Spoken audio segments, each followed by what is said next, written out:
What is x in the sequence 24, x, 12, 18, 36, 90? x की value find out करनी है। ये लॉजिकल रीजनिंग के नंबर सीरीज टॉपिक का क्वेश्चन है। इसमें हमें ये देखना होता है जो नंबर्स हमारे पास हैं वो किस तरीके से मूव कर रहे हैं, उनका ग्राफ कैसा बन रहा है। तो अगर आप इन नंबर्स को ग्राफ पेपर पे प्लॉट करो तो क्या आपको एक अपवर्ड मूविंग ग्राफ दिख रहा है, या एक डाउनवर्ड मूविंग ग्राफ दिख रहा है, या अप डाउन दिख रहा है, या फिर इस केस में आपको दिख रहा है 24 से ये नीचे जा रहा है, उसके बाद डायरेक्टली ऊपर जा रहा है। So this is our exact graph. It goes down and then it continuously rises.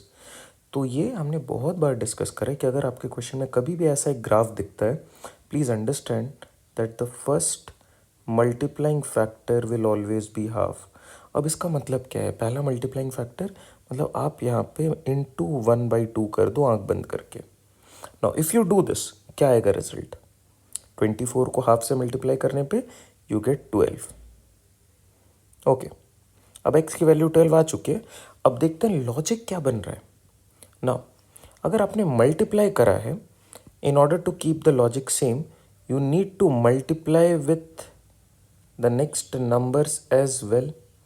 अब आपको ये सोचना है ज़रा स्मार्टली कि आप कौन से नंबर से मल्टीप्लाई करोगे कि ये नेक्स्ट नंबर आ जाए। आपके पास यहाँ पे 12 है, ये 12 ही रह जाएगा किससे मल्टीप्लाई करके? 1 से मल्टीप्लाई करके। नाउ क्या मैं इसको 2 से मल्टीप्लाई कर सकता हूँ? Because then it would be 24। मैं 1 से तो नहीं कर सकता बिकॉज 1 से ऑलरेडी कर दिया है।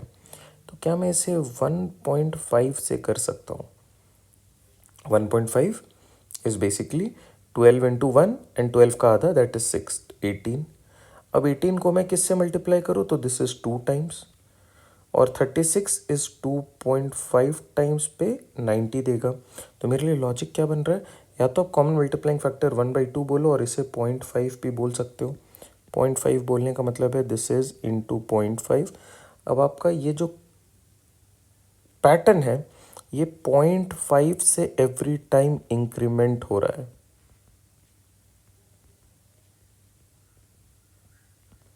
Basics of number series. In no time you should have solve this. Option B is our correct fit. और ऐसे सिमिलर क्वेश्चन प्रीवियस ईयर में भी रिपीट हुए हैं अगर आपने अच्छे से उसको नोट डाउन करा है। Please understand the pattern here. It is always important कि जब आप नंबर सीरीज के क्वेश्चन को अटेम्प्ट कर रहे हो you should identify the graph. Graph identify करने पे लॉजिक क्या लगाना है उसमें क्लैरिटी आ जाती है। चलो, आई होप दिस हेल्प्स।